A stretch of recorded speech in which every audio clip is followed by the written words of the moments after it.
The deafening roar of the Rolls-Royce Pearl 700 engines from the waiting Gulf Stream, G700, drowned out the harsh winds of the private Chicago airstrip. But it wasn't the sound that made Liam's blood run cold. It was the sight of his ex-wife, Graina, the woman he had legally discarded just an hour ago for being too poor and unambitious, stepping effortlessly onto the red carpet unspooled on the tarmac. A titan of industry, a man worth $12 billion, stood at the base of the stairs, bowing his head slightly as he offered her his hand. Liam stood frozen behind the chain-link fence, the ink on their divorce decree barely dry, as the crushing realization hit him. He hadn't just thrown away a marriage. He had thrown away an empire. The rain in Seattle always had a way of making everything look like a faded photograph, but for Graina Sterling, it was a canvas of perfect, unassuming anonymity. To the world, and more importantly, to her husband of 4 years, Liam Caldwell, she was just Graina. A soft-spoken freelance florist who drove a 2012 Honda Civic with a dent in the rear bumper, bought her clothes off the clearance racks at mid-tier department stores, and spent her weekends volunteering at the local botanical gardens. Liam, on the other hand, was a man sprinting on a treadmill made of gold-plated aspirations. As a junior partner at a boutique wealth management firm, his entire existence revolved around the relentless pursuit of proximity to power. He wore tailored Italian suits he couldn't quite afford, leased a sleek Audi A7 that ate up a third of his monthly income, and meticulously studied the habits of the ultra-wealthy men he advised. He didn't know that his quiet, unassuming wife was the sole heiress to Sterling Oceanic, a global shipping and logistics conglomerate that controlled a frightening percentage of the world's supply chain. Graina had hidden her identity for a reason. Growing up suffocated by bodyguards, boarding schools, and the constant, paranoid screening of anyone who tried to befriend her, she had craved something real. When she met Liam in college, before his ambition had hardened into obsession, he had seemed genuine. He had loved her laugh, her passion for horticulture, her simple kindness. She had planned to tell him the truth about her wealth eventually, once she was absolutely certain that the foundation of their marriage was built on unshakable, unconditional love. But as the years crept by, that foundation began to rot. "Are you seriously wearing that?" Liam's voice sliced through the quiet of their cramped, two-bedroom apartment. Graina turned from the hallway mirror, adjusting the collar of her simple navy blouse. "It's the dinner for your firm's new partners, isn't it?" The invitation said business casual. Liam dragged a hand over his perfectly styled hair, his eyes scanning her up and down with barely concealed disdain. "Business casual for the partners of an elite firm, Graina. Not business casual for a substitute teacher. Look at those shoes. Are those scuffs? Jesus, Gran. Richard is bringing his wife, and she practically bathes in Chanel. You're going to make me look like I'm running a charity." Graina swallowed the lump in her throat, her hand dropping from her collar. Deep in the pocket of her worn leather tote bag sat a sleek, solid titanium black card, tied to an account with a balance that could buy Liam's entire firm and turn it into a parking lot. She could have walked into the downtown boutique and bought a dress that cost more than Liam's car. "I can polish the shoes," Graina said softly, her voice steady despite the sting. "Liam, they are your colleagues. They should be evaluating your portfolio returns, not my wardrobe." "That's the kind of naive, poverty mentality garbage that keeps people at the bottom," Liam snapped, grabbing his Rolex from the dresser and snapping it onto his wrist. "Perception is reality, Graina. Wealth attracts wealth. When people look at you, they see struggle.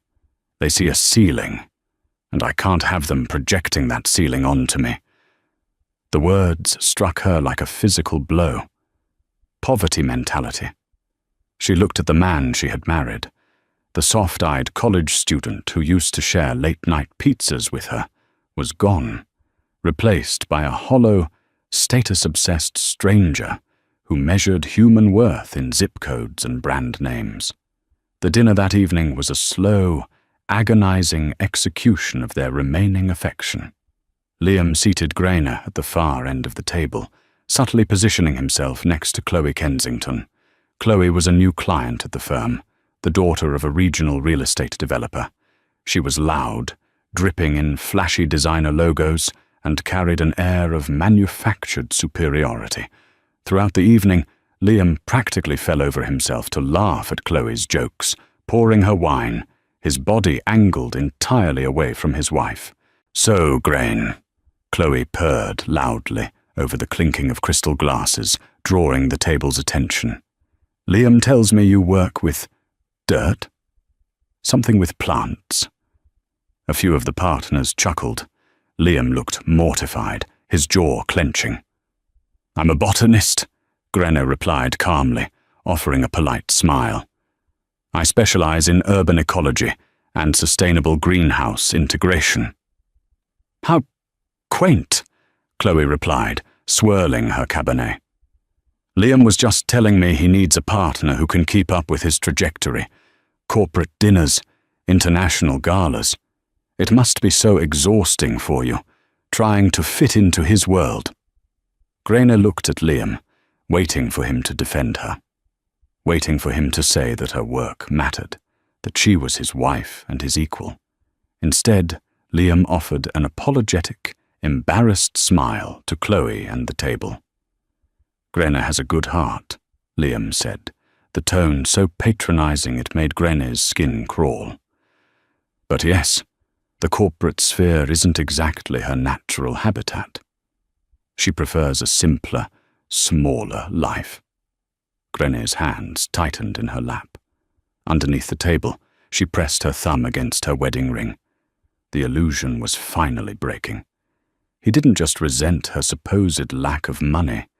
He was profoundly ashamed of her. 2 weeks later, the storm finally broke. Grainer had just returned from the local nursery, her hands smelling faintly of lavender and damp earth. As she unlocked the door to their apartment, she noticed 2 large, expensive leather suitcases sitting by the entryway. Liam was standing in the living room, dressed in a sharp charcoal suit, casually scrolling through his phone. He looked up as she entered, his expression devoid of any warmth or hesitation. "Liam, are you going on a business trip?" Grainer asked, setting her keys on the counter. "No," Liam said smoothly, slipping his phone into his pocket. "I'm moving out, and I've already had my lawyer draft the papers." The air in the room seemed to vanish. Grainer stared at him, the silence stretching so tight she thought it might snap. "Divorce papers?" she whispered, the reality of the word struggling to take root in her mind. "Just like that? No conversation? No counseling?" "Counseling is for people who have a foundation to salvage, Grainer," Liam said, his tone as cold and efficient as a business transaction. "We don't. I've spent the last 4 years trying to pull you up to my level, trying to ignite some sort of ambition in you. But you are perfectly content being mediocre." "Mediocre," Grainer repeated, a strange, hollow laugh escaping her lips. "Because I don't care about climbing the social ladder. Because I don't measure our happiness by the logo on your steering wheel. Because you drag me down." Liam suddenly raised his voice, a flash of genuine anger breaking through his polished veneer. "Do you have any idea how embarrassing it is to show up to a country club event and have my colleagues ask what my wife does, and I have to tell them she arranges flowers for a living? Do you know what it's like to introduce Chloe to my bosses and watch their eyes light up because they see a woman who actually understands success?" Grain froze. "Chloe? You're leaving me for your client? Liam adjusted his cuffs, looking remarkably unbothered. Chloe and I speak the same language. We have the same drive. Her father is well connected. She understands the mechanics of wealth. She is an asset, Grainer. You are a liability. The sheer, unapologetic cruelty of his words acted as a strange kind of anesthetic. Grainer felt the panic in her chest recede, replaced by a crystalline, chilling clarity. For years, she had worried that her immense wealth would distort the way people saw her. She had feared being used.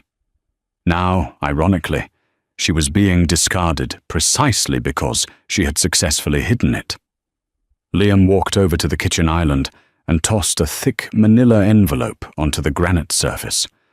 I've signed them, he said briskly. I'm not a monster, Grainer. I told my lawyer to leave you the apartment, and I'll pay the lease on your Honda for the next 6 months.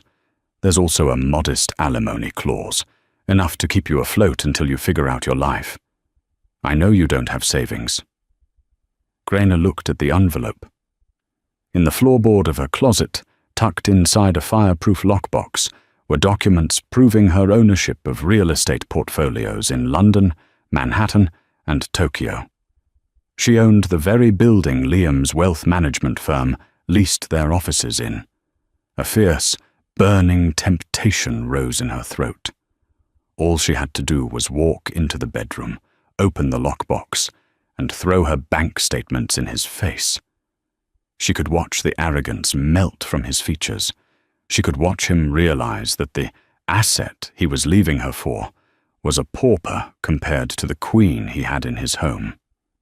But as she looked at Liam, his smug posture, his calculating eyes, the temptation died. If she revealed her truth now, he would undoubtedly backtrack. He would fall to his knees, suddenly realizing his mistake, blinded by the very wealth he worshipped. He didn't love her. He loved money. And revealing her wealth would only tether her to a man whose soul was utterly bankrupt. Grainer stepped forward, picked up a pen from the counter, and pulled the documents from the envelope. She flipped to the last page. You don't want to read it? Liam asked, arching an eyebrow in surprise. You should probably have a cheap lawyer look it over. Make sure you're getting your pennies. I don't need your pennies, Liam, Grainer said, quietly. She signed her name with swift, fluid strokes. Grainer Hayes Caldwell, soon to be just sterling again. She pushed the papers back across the counter. Keep the apartment. Keep the car payments. I don't want a single cent from you. Liam laughed, a harsh, mocking sound. Pride is an expensive luxury for someone in your tax bracket, Grainer. But fine, don't come crying to me when you can't make rent. He grabbed the handles of his suitcases, walking past her without a second glance. As the front door clicked shut, severing their life together permanently, Grain stood in the quiet kitchen. She didn't cry. Instead, she reached into her pocket, pulled out her phone, and dialed a number she hadn't called in 4 years. Sterling Private Office. How may I direct your call? A crisp voice answered. This is Grainer Sterling, she said, her voice steady, the timidity of the last 4 years evaporating instantly. Connect me to my brother, Gladys. The finalization of the divorce took exactly 3 months. Liam had expedited the process, eager to officially cement his new life as a power couple with Chloe Kensington. The morning of the final court hearing in downtown Seattle was bright and bitterly cold. Grainer stood outside the towering glass and steel courthouse, the wind whipping the hem of her simple beige trench coat. She had arrived by taxi, carrying nothing but a small leather purse. A sleek, silver Porsche Panamera roared up to the curb, parking in a restricted zone. The doors swung open, and Liam stepped out, looking like he had stepped off the cover of a GQ magazine. He wore a bespoke Tom Ford suit, a new, ostentatious diamond watch gleaming on his wrist. Hanging off his arm was Chloe, draped in an oversized faux fur coat and carrying a vibrant orange Hermes Birkin bag that Grain, having grown up around the real thing, instantly recognized as a high-end counterfeit. Liam spotted Grain and smirked, guiding Chloe up the steps. "Grain," Liam greeted, his tone dripping with forced pity. "You look, well, surviving, I hope?" "I'm perfectly fine, Liam," Grainer said, her voice mild. Chloe looked Grainer up and down, her lips curling into a condescending smile. "Liam told me you refused the settlement money. It's so brave of you to try and make it on your own. My dad's company is always hiring receptionists, if you ever get desperate. Minimum wage, but it has dental." "I appreciate the offer, Chloe, but my employment is secured," Grainer replied, her face a mask of polite indifference. Inside the courtroom, the proceedings were swift and clinical. The judge reviewed the waivers, confirmed that neither party was contesting the division of assets, and struck his gavel. "Marriage dissolved," the judge declared. It was over. The heavy chain that had tethered Grain to Liam's suffocating ambition was finally broken. She felt a profound sense of lightness, a sudden rush of oxygen to her lungs. They walked out of the courtroom and down the marble corridors together, Liam's chest puffed out with victory. He had successfully shed his dead weight. "Well," Liam said, as they pushed through the revolving glass doors back into the biting Seattle air, "I suppose this is it. We're heading to the Capitol Grill to celebrate. Champagne is waiting. How are you getting back to wherever you're staying? The bus schedule is a bit erratic on Tuesdays, isn't it?" Grainer looked at him, truly looking at him for the last time. He was so small. His entire world was confined to the tiny, shallow puddle of status he had managed to scrape together. Before Grainer could answer, a low, synchronized hum vibrated through the pavement of the plaza. Coming down the street, moving with the heavy, intimidating grace of a presidential motorcade, were three massive, matte black Cadillac Escalades. Their windows were heavily tinted, the chrome polished to a mirror shine. The traffic seemed to part for them, the sheer presence of the vehicles commanding immediate authority. Liam frowned, taking a step back as the three SUVs bypassed the loading zone and pulled directly onto the wide courthouse plaza, stopping mere feet from where Grainer, Liam, and Chloe stood. "Who do they think they are parking there?" Liam muttered, annoyed that his grand exit was being upstaged. The doors of the first and third Escalades opened simultaneously. 6 men stepped out. They were giants, dressed in identical dark suits, earpieces curled discreetly behind their ears.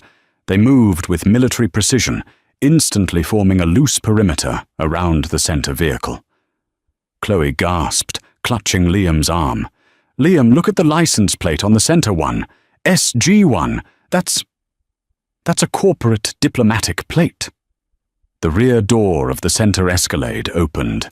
A man stepped out into the cold air. He was in his late 30s, possessing a striking, aristocratic jawline and piercing grey eyes. He wore a custom-tailored vicuña wool overcoat that cost more than Liam's Porsche, and he exuded an aura of absolute, terrifying power. Liam's jaw dropped. His face drained of color, as if he had seen a ghost. As a wealth manager, he spent hours studying the titans of industry. He knew exactly who this man was. "Oh my God," Chloe whispered, her grip on Liam's arm turning bruising. "Liam, that's Gladys Sterling, the CEO of Sterling Oceanic. He's a multi-billionaire. What is he doing at a family courthouse?" Liam couldn't speak. His mind raced, desperately trying to calculate why a man who owned entire fleets of cargo ships and private islands was standing 20 feet away from him. Gladys Sterling ignored the gawking couple entirely. His cold eyes swept the plaza before landing on the woman in the beige trench coat. His rigid posture softened, a genuinely warm smile breaking across his formidable features. He walked directly toward Gren. Liam instinctively puffed out his chest, stepping forward, assuming Gladys was approaching him. "Mr. Sterling, it is an absolute honor. I am Liam Caldwell with—" Gladys didn't even look at Liam. He walked right past the outstretched hand, as if Liam were nothing more than a statue, closing the distance to Grane. "You kept me waiting 4 years, little sister," Gladys said gently, his voice carrying over the wind. He reached out, wrapping Grane in a tight, protective embrace. The silence that fell over the plaza was absolute. Liam's hand hung in the air, his brain short-circuiting. "Little sister." Grine hugged her brother back, finally letting go of the tension she had carried for half a decade. "I'm sorry, Gladys. I had to know for sure." Gladys pulled back, looking at her with a mixture of affection and fierce protectiveness. "And now you know. You're done playing a commoner for people who can't recognize royalty without a price tag." He turned, his gaze finally landing on Liam. The look in Gladys's eyes was so intensely cold that Liam physically recoiled. It was the look a man gives a cockroach before stepping on it. "Is this the mistake?" Gladys asked Grena quietly, though the words echoed loudly enough for Liam to hear. "He's nothing anymore," Grena said, not breaking eye contact with her ex-husband. Liam was hyperventilating. His eyes darted wildly from Grena to Gladys, to the heavily armed security detail, and back to Grena. "Grena! Grena, what is this? What is he talking about? Little sister?" Grena finally smiled. It wasn't the soft, accommodating smile she had worn for 4 years. It was the sharp, commanding smile of a Sterling. "Goodbye, Liam. I hope the middle management life treats you well," she said softly. "The Bombardier Global 7500 is prepped at Boeing Field. Grene," Gladys said, extending a hand toward the open door of the Escalade. "We diverted it from Paris this morning. Father is waiting for us in Monaco. It's time to go home." Grena walked past a trembling Liam and a horrified Chloe, stepping into the back of the luxurious SUV. As the security detail piled back into their vehicles and the heavy doors slammed shut with a synchronized thud, Liam collapsed onto the low stone wall of the courthouse, staring blankly as the motorcade disappeared into the city traffic, taking his worthless ex-wife to a multi-million-dollar private jet. The cabin of the Bombardier Global 7500 was a masterpiece of aerospace engineering and bespoke luxury, a far cry from the cramped, vinyl-scented interior of the 2012 Honda Civic Grene had driven for the past 4 years. As the heavy jet pierced through the thick cloud cover over the Pacific Northwest, ascending rapidly toward a cruising altitude of 51,000 feet, Grain sank back into the cream-colored leather of her nuage seat. A flight attendant in a crisp, tailored uniform approached soundlessly, placing a baccarat crystal flute on the polished walnut table beside her. "Dom Perignon 2012, Ms. Sterling. Just as your brother requested." Grain stared at the rising bubbles. For 4 years she had budgeted her grocery trips to the nearest dollar, couponing for laundry detergent, while Liam spent thousands on networking dinners he deemed essential for his image.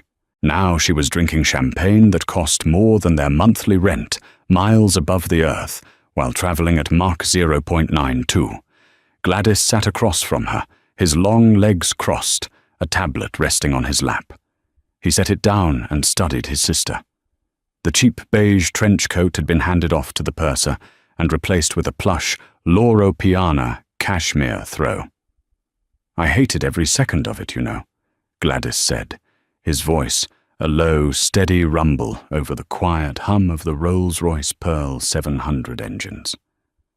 "Watching you shrink yourself to fit into his suffocating little world." Father almost ordered a hostile takeover of his entire firm 3 separate times, just to ruin him. A small, genuine laugh escaped Gran's lips. I told you, Gladys. I had to know if it was real. In our world, people look at us and see dollar signs. They see acquisitions, mergers, and trust funds. I wanted someone to look at me and just see Grana. And instead, you found a parasite who couldn't appreciate the host, Gladys replied bluntly. Liam Caldwell is a man who plays at wealth. He leases his lifestyle. He's drowning in debt to maintain an illusion. Our intelligence team ran a full diagnostic on him the moment he served you those papers. Graina looked up, surprised. You investigated him? Of course I did, Gladys said, his eyes darkening. Did you think I was going to let him blindside you without knowing his exact pressure points? His beloved boutique firm, Wellington and Cross, is over-leveraged, and his new prize, Chloe Kensington. Gladys scoffed, swiping a finger across his tablet and passing it to Graina. Her father's real estate empire is a house of cards. They're facing a severe liquidity crisis. They owe $50 million to private creditors and have absolutely no cash flow. She didn't secure a wealthy partner. She secured a desperate life raft. Graina looked at the financial dossiers glowing on the screen. The counterfeit Hermes Birkin suddenly made perfect sense. Liam, in his desperate, blind pursuit of status, had discarded a legitimate dynasty for a crumbling facade. What happens now? Graina asked, handing the tablet back. Now, Gladys said, a predatory smile touching his lips. You reclaim your seat at the table. Sterling Oceanic is restructuring its North American acquisitions. Father wants you to spearhead the new division in Manhattan. It's time you stopped playing in the dirt and started owning the ground it rests on. Thousands of miles below, back in Seattle, the ground was violently shifting beneath Liam Caldwell's feet. He sat in the driver's seat of his leased Porsche Panamera, the engine idling in the courthouse parking lot long after the matte black Escalades had disappeared. Chloe was in the passenger seat, her shrill voice echoing off the leather interior. Liam, say something. You told me she was a nobody. You told me she arranged centerpieces for middle-class weddings. That was Gladys fucking Sterling. Do you have any idea what his family controls? Shut up, Liam whispered, his hands gripping the steering wheel so tightly his knuckles were bone white. Excuse me, Chloe snapped. I said shut up, Chloe, Liam roared, slamming his palms against the wheel. He pulled out his phone, his hands shaking violently as he opened a web browser. He typed in Sterling Oceanic. The search results populated instantly. The scale of the empire was nauseating. Commercial fleets spanning the globe. Deep water ports in Rotterdam, Singapore, and Los Angeles. A private equity arm that managed hundreds of billions in assets. He navigated to the corporate leadership page. There was Gladys, listed as CEO. There was Richard Sterling, the legendary reclusive patriarch. And there, listed under the board of directors, was Graina Hayes Sterling. The bio noted her as a silent majority shareholder, her shares held in a blind trust. Liam felt the blood drain from his head. He dropped the phone onto the center console as if it were burning coal. She owned it, Liam muttered, his voice cracking. She owned all of it. The whole time. He thought about the times he had belittled her, the times he had complained about paying the electric bill, the times he had forced her to sit at the end of the table so he could flirt with Chloe. He had practically begged a billionaire to sign a waiver absolving him of any financial claim to her assets. He had handed her a pen and demanded she walk away with nothing, and she had obliged, not out of defeat, but out of sheer, unadulterated pity. Liam, Chloe said, her voice trembling now, the reality of the situation finally piercing her own manufactured vanity. My dad. My dad's company was hoping to secure a logistics contract with a subsidiary of Sterling Oceanic next quarter. If they find out who you are, who I am." Liam stared through the windshield at the grey Seattle sky. The cold, hard truth settled over him like a suffocating blanket. He hadn't just made a mistake. He had committed financial suicide. 6 months later, the penthouse boardroom of the Sterling Tower in Manhattan offered a sweeping, dizzying view of Central Park, but Grain Sterling barely noticed the skyline. She stood at the head of a massive, live-edge mahogany table, dressed in a razor-sharp, custom-tailored charcoal Dior suit, her hair pulled back into a sleek, severe twist. The soft-spoken florist from Seattle was dead. In her place stood the executive vice president of North American acquisitions for Sterling Oceanic. "The numbers on the Wellington and Cross portfolio don't justify the valuation," Gren said, her voice cutting through the hushed silence of the boardroom. She tossed a thick, leather-bound dossier onto the table. "They're inflating their projected returns by banking on distressed commercial real estate. It's a toxic asset trap." Her father, Richard Sterling, a man whose presence commanded absolute silence, nodded slowly from the opposite end of the table. "Your assessment, Grainer?" "Let them bleed," Grainer replied smoothly, not missing a beat. "Their primary partners are desperate for a capital injection. They've been shopping their firm to family offices for the past 3 weeks.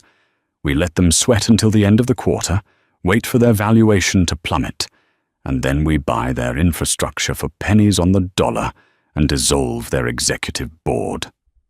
Gladys, sitting to her right, smiled proudly. "Ruthless. I love it." "It's not ruthless, it's just good business," Grainer said, taking a sip of her sparkling water. She tapped her gold Cartier Panthère pen against the dossier. "I see they've secured a blind pitch meeting with our proxy holding company, Apex Capital, tomorrow afternoon at the Four Seasons." "Do you want me to cancel it?" Gladys asked. Gren paused, a memory of cold Seattle rain and a manila envelope flashing through her mind. A slow, calculating smile spread across her face. "No. Let them pitch. In fact, I'll take the meeting myself. It's time I saw what true ambition looks like up close." Across the city, in a cramped, windowless conference room in the Wellington and Cross temporary offices, they had been forced to downsize their lease 3 months ago. Liam Caldwell was sweating through his shirt. The last 6 months had been a relentless, agonizing descent into hell. Following the divorce, the rumor of his colossal blunder had somehow leaked through the airtight corporate circles. In the high-stakes world of wealth management, judgment is everything. A man who couldn't recognize a multi-billion-dollar heiress sleeping in his own bed was not a man you trusted with your portfolio. Clients had bled away. Chloe's father's company had officially filed for Chapter 11 bankruptcy a month prior, rendering Chloe's connections completely worthless. The expensive dinners had stopped. The lease on the Porsche had been broken, replaced by a devastating penalty fee and a miserable commute on the subway. Liam's meticulously crafted life was in ruins, and the only thing keeping him from being fired was this final, desperate pitch. "This is it, Liam," Harrison, the senior partner, barked, pacing the room. "Apex Capital represents a European family office with over $500 million to park. If we don't land this management contract, we are closing our doors on Friday. Do you understand me? You are our lead closer. You better walk into that suite tomorrow and perform a miracle." "I have the projections, Harrison. We've padded the distressed real estate returns. It looks highly lucrative on paper," Liam said, his voice lacking its usual arrogant cadence. He looked exhausted. Dark circles bagged under his eyes, and his suit, once crisp, looked slightly ill-fitting on his thinning frame. Chloe was sitting in the corner, mindlessly scrolling through her phone. She was wearing a mid-tier department store dress, the fake Birkin long gone, replaced by a plain black tote. Their relationship had devolved into a toxic hostage situation. Neither could afford to leave the other, bound together by mutual resentment and financial ruin. "I'm coming with you," Chloe announced suddenly, looking up. "The Apex proxy might bring their spouses or assistants. I can network. I still know how to play the room." Liam rubbed his temples. "Fine. Just don't say anything stupid. This is life or death for my career." The next afternoon, the lobby of the Four Seasons Hotel in downtown Manhattan was a symphony of hushed wealth. Liam and Chloe arrived 15 minutes early, both radiating a desperate, nervous energy that felt entirely out of place among the serene, old-money clientele gliding through the marble halls. They were directed by the concierge to the private penthouse elevators. Two men in dark suits, men who looked terrifyingly familiar to Liam, though his panic-addled brain couldn't place them, scanned them with metal-detecting wands before allowing them into the cab. "Secret Service-level security for a proxy meeting?" Chloe whispered, her eyes wide as the elevator rocketed upward. "Liam, these people are serious. Just smile and look successful," Liam hissed, pulling at his collar. The elevator doors opened directly into a sprawling, multi-million-dollar penthouse suite. Floor-to-ceiling windows bathed the room in golden afternoon light. A massive glass boardroom table was positioned in the center, overlooking the sweeping expanse of the city. A sleek, imposing executive assistant stood at the door. "Mr. Caldwell, Ms. Kensington, please have a seat. The executive vice president will be with you momentarily." Liam and Chloe scrambled to their seats on one side of the vast glass table, frantically arranging their pitch decks and financial models.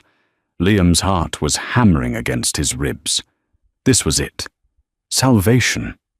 If he could just charm this European executive, he could reclaim his life. He could get back on top. A set of heavy oak double doors at the far end of the suite clicked open. The low hum of high heels against hardwood echoed through the silent room. Liam pasted his most charming, confident, million-dollar smile onto his face and stood up, buttoning his suit jacket. "Good afternoon. It is an absolute honor to—" The words died in his throat. The breath was forcefully punched out of his lungs. Stepping into the sunlight, flanked by Gladys Sterling and two towering security guards, was Gren. She wore a breathtakingly sharp white blazer over a black silk camisole, a stunning Patek Philippe Nautilus glowing on her wrist, a watch that cost more than Liam's entire firm was currently worth. She looked radiant, powerful, and entirely untouchable. She moved with the fluid, predatory grace of an apex predator returning to its domain. Chloe let out a strangled, pathetic gasp, covering her mouth with her hand. Liam's legs gave out. He collapsed back into his chair, the meticulously prepared pitch deck slipping from his trembling hands and scattering across the glass table like a spilled deck of cheap cards. Grainer walked to the head of the table. She didn't sit down. She simply rested her manicured hands on the glass, leaning forward slightly, her cold, piercing eyes locking directly onto Liam's horrified face. "You promised me a miracle, Mr. Caldwell," Gran said, her voice smooth as glass and sharp as a scalpel. "So, pitch me." The silence in the penthouse suite was absolute, heavy enough to crack the reinforced glass table. The faint, muffled sirens of Manhattan traffic far below only emphasized the suffocating quiet inside the room. Liam's vocal cords felt as though they had been injected with cement. He looked at Grainer, his former wife, the woman whose budget he used to scrutinize over 50-cent discrepancies at the grocery store, and saw a merciless titan holding his entire existence in the palm of her hand. "Well, Grine prompted, her tone dangerously polite. She slowly pulled out the chair at the head of the table and sat down, crossing her legs. Gladys remained standing behind her right shoulder, arms crossed, looking at Liam with the clinical detachment of a scientist observing a dying insect. Liam swallowed hard, a drop of cold sweat tracing its way down his spine. "Grine, Ms. Sterling, we were under the impression that Apex Capital was a European holding firm." "Apex Capital is a shell entity," Grine explained smoothly, resting her elbows on the armrests and steepling her fingers. "A convenient corporate veil my family uses to acquire distressed assets without alerting the market. And currently, Wellington and Cross is the most distressed asset on my radar. So, proceed, Mr. Caldwell. I am your prospective savior. Pitch me the miracle." Trembling, Liam reached for the scattered pitch decks. His hands shook so violently that he knocked over a crystal water glass, the liquid spilling across the table and soaking into the expensive cardstock of his presentation. Chloe let out a pathetic whimper, shrinking back into her chair, her eyes darting toward the heavy mahogany doors as if calculating the odds of a successful sprint to the elevators. The projections," Liam stammered, his polished, arrogant facade crumbling into dust. "Our mezzanine debt structuring offers a highly lucrative yield. We're forecasting a 12% return on the commercial properties in the Columbus Circle portfolio." Grine didn't even look at the soaked papers. She simply stared at him, her grey eyes devoid of any warmth. 12%, Grine repeated softly. "Gladys, please hand me the real audit." Gladys pulled a sleek black iPad Pro from his leather briefcase and slid it across the glass to Grine. She tapped the screen once. "It's fascinating, Liam," Grine said, her voice echoing in the vast room. "Because my intelligence analysts ran an independent audit on your Columbus Circle portfolio 3 days ago. Your commercial buildings are sitting at a 42% occupancy rate. Your anchor tenants broke their leases last month. You aren't forecasting a 12% return. You are hemorrhaging capital. You padded these numbers to secure a bailout. In the corporate sector, we call that securities fraud." Liam's face turned the color of ash. "Grine, please. Harrison forced me to draft those numbers.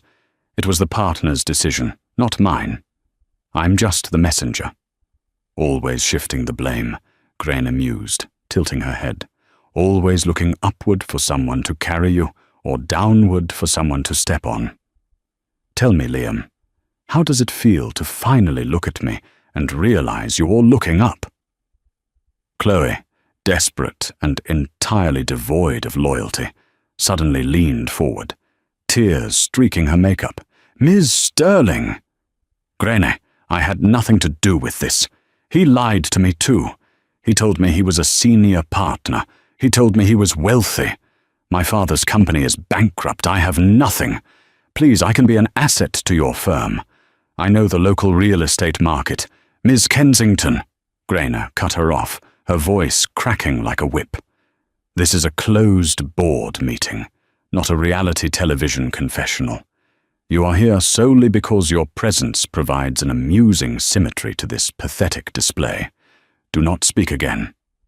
Chloe snapped her mouth shut, a sob catching in her throat.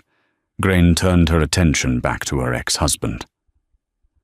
"I didn't bring you here to invest in your sinking ship, Liam.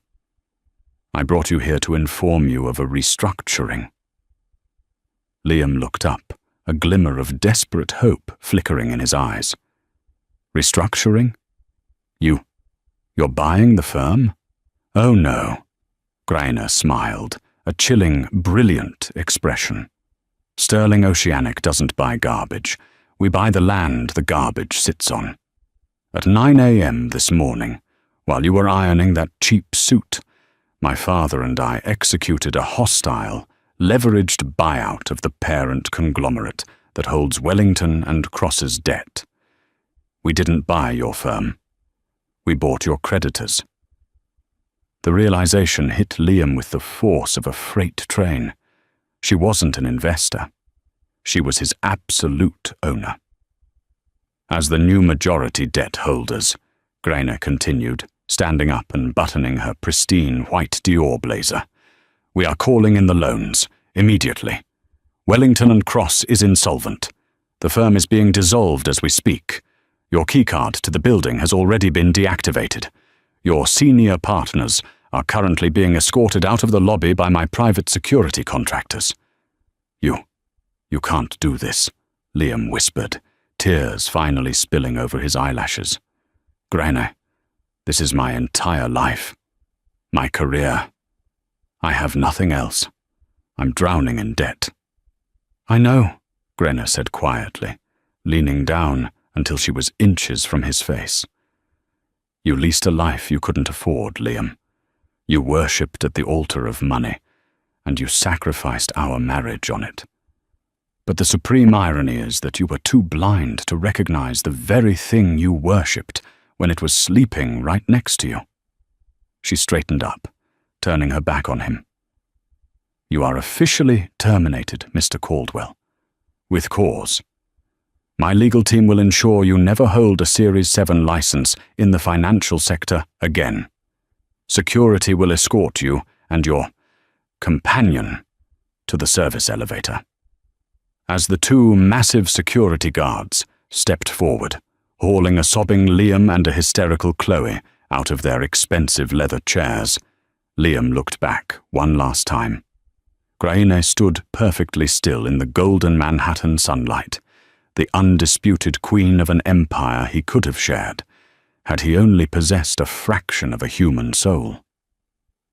The air inside the newly constructed Sterling Botanical Conservatory in Kew, London, was thick, warm and fragrant, smelling of blooming ghost orchids and rich, damp earth. The massive geodesic glass dome, designed at a cost of £150 million, housed over 10,000 species of rare flora from across the globe. It was a masterpiece of sustainable engineering, and it belonged entirely to Grainer Sterling. Grainer walked down the winding Portuguese limestone path, her fingers gently brushing the leaves of a towering Amazonian fern. She wore a simple, elegant emerald green linen dress by the row, her feet clad in comfortable Loro Piana loafers. There were no cutthroat boardrooms here, no hostile takeovers, no arrogant wealth managers to crush. Just the quiet, enduring power of nature that she had always loved, finally amplified by the limitless resources of the Sterling Oceanic Empire. It had been exactly 1 year since the brutal, surgical dissolution of Wellington and Cross. The financial world had quickly moved on, as it always did, swallowing the weak and celebrating the ruthless. Grainer, however, had not just moved on. She had ascended, taking the reins of the North American and European divisions of her family's global conglomerate with a ferocity that surprised even her father. She streamlined operations and liquidated toxic assets. More importantly, she had redirected a massive portion of their shipping logistics infrastructure toward a global, sustainable agriculture initiative. The press is waiting in the atrium, Miss Sterling. Her executive assistant, a sharp, impeccably dressed young woman named Beatrice, murmured as she approached, holding a silver tray with an espresso. Bloomberg and the Financial Times want a statement regarding the new $500 million agricultural grant. It's caused quite a stir in the commodities market. Let them wait a few more minutes, Beatrice. Gran smiled, gently adjusting a drooping orchid stem. The markets can panic all they want. The plants don't care about our deadlines. 3,000 miles away, the atmosphere was distinctly lacking in botanical serenity.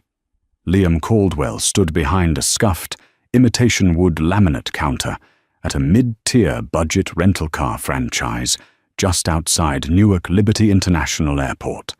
Fluorescent lights buzzed overhead with a migraine-inducing hum, casting a sickly pallor over his exhausted face. He wore a cheap, ill-fitting polyester uniform shirt in a garish shade of maroon, the collar already fraying at the edges. His name tag, plastic and slightly crooked, simply read, Liam, trainee. His posture, once arrogant and puffed with false importance when he wore bespoke Tom Ford and leased German sports cars, was now permanently stooped. The luxury watches had been seized by debt collectors 11 months ago. The Audi A7 was repossessed shortly after he was blacklisted from the financial sector. After Greiner's legal team systematically exposed his fraudulent padding of the Columbus Circle portfolios, no wealth management firm would touch him. He was a pariah, radioactive in the only industry he had ever cared about. "Excuse me," a sharp, condescending voice snapped, pulling Liam from his exhausted, hollow daze. A businessman in a crisp-tailored Brioni suit was glaring at him over the counter, tapping a Platinum American Express card against the laminate. "I specifically reserved a premium SUV, a Cadillac Escalade or a Lincoln Navigator. This key you just handed me is for a standard mid-size sedan. A Kia, for God's sake." Liam stared at the keys. A memory of 3 matte black Cadillac Escalades rolling onto a Seattle courthouse plaza flashed behind his eyes, making his stomach twist. "I apologize, sir," Liam muttered, his voice raspy and devoid of life, his eyes fixed firmly on the sticky keyboard in front of him. "We are entirely out of premium inventory at this location. A convention in Manhattan wiped out our fleet. I can offer you a 10% discount on the sedan." The businessman scoffed, looking Liam up and down with the exact same expression of profound, unfiltered disgust that Liam used to reserve for waitstaff, janitors, and, shamefully, his own wife. Unbelievable. 10%? Do I look like I care about a $20 discount? Just process the damn paperwork. Some of us have actual multi-million-dollar deals to close today. Not that you would understand anything about that. Liam swallowed the bitter bile of his pride. "Yes, sir. Right away, sir." He typed the details into the ancient computer system, his hands shaking slightly. Chloe was long gone. The moment his bank accounts were frozen and the reality of his blacklist status became apparent, she had vanished, abandoning him in a cramped studio apartment in Queens. He heard she had quickly latched onto a 65-year-old carpet wholesaler from New Jersey, trading her counterfeit luxury bags for a suburban cage. Liam was entirely alone, trapped in a prison of his own making, haunted every single day by the memory of a 2012 Honda Civic and the billionaire who drove it. As the angry businessman snatched his rental agreement and stormed off, Liam collapsed back into his cheap mesh desk chair. He reached into his pocket and pulled out his phone, a cracked, outdated model with a dying battery. He opened a news app, mindlessly scrolling to distract himself from the throbbing pain in his feet. Then he froze. Dominating the front page of the Wall Street Journal's digital edition was a high-resolution photograph of Grein. She was standing in her magnificent London conservatory, flanked by the British Prime Minister and her brother, Gladys Sterling. The headline screamed in bold, unyielding font, "The New Empress of Commerce. Greiner Sterling directs $500 million to global sustainability as Sterling Oceanic Post's record quarter." Liam zoomed in on the photo. Greiner looked radiant, powerful, and entirely untouchable. She wore a Patek Philippe watch that likely cost more than the entire rental car franchise Liam was currently standing in. The soft-spoken woman who used to eagerly wait for him to come home to their cramped Seattle apartment, the woman he had berated for wearing scuffed shoes, was now shaping the global economy. A choked, pathetic sound escaped Liam's throat. It wasn't just regret. It was a soul-crushing agony. He had held the winning lottery ticket. He had possessed the absolute pinnacle of wealth, power, and genuine affection, and he had thrown it straight into the incinerator because he was too obsessed with the cheap, shiny wrappers of fake status. He had legally discarded a billionaire because he genuinely thought she was poor. "Hey, trainee," his manager, a sweaty man named Gary, yelled from the back office. "Stop looking at your phone. We have a line forming. Get on register 2. Liam hastily locked his screen, shoving the phone back into his pocket. "Coming, Gary," he mumbled, pasting a hollow, dead smile onto his face as he stepped back up to the counter to face the next irritated customer. This was his forever. This was his penance. Back in the golden afternoon light of London, Gladys Sterling walked into the humid warmth of the conservatory, his hands casually tucked into the pockets of his bespoke Savile Row trousers. He stopped beside Gren, looking up at the towering glass ceiling and the vibrant canopy of tropical leaves above them. "You've done exceptionally well here, Grenna," Gladys said quietly, his grey eyes reflecting the lush greenery. "The board is thrilled with the quarterly projections. Father is proud. I'm proud. You took the Sterling name and you gave it a soul." Grenna looked at her brother, the man who had pulled her from the wreckage of her own disguise a year ago on those cold courthouse steps. She felt a profound, overwhelming sense of peace. For 4 years, she worried her immense wealth would distort how people saw her. But Liam Caldwell taught her a valuable lesson. Shrinking herself to accommodate the insecurities of a small-minded man only suffocated her potential. She didn't need a man to validate her worth, and she certainly didn't need to hide her light to make others feel taller. "I'm just planting seeds, Gladys," Grenna smiled, linking her arm affectionately through his. "For a long time, I thought I had to choose between being Grenne the botanist and Grenna the heir to a shipping empire. I didn't realize I could just buy the greenhouse and change the world myself." Gladys chuckled, a deep, rich sound. "Spoken like a true Sterling. Now come along. The Prime Minister is asking about your views on the new maritime tax laws, and Beatrice looks like she might tackle a reporter if we make them wait any longer." "Let them wait," Gren said softly, taking one last look at the blossoming orchids before turning toward the exit. She stepped out of the humid sanctuary and into the flashing lights of the global press. No longer a hidden wife, no longer a secret. She was the absolute master of her own empire, ready to face the world on her own uncompromising terms.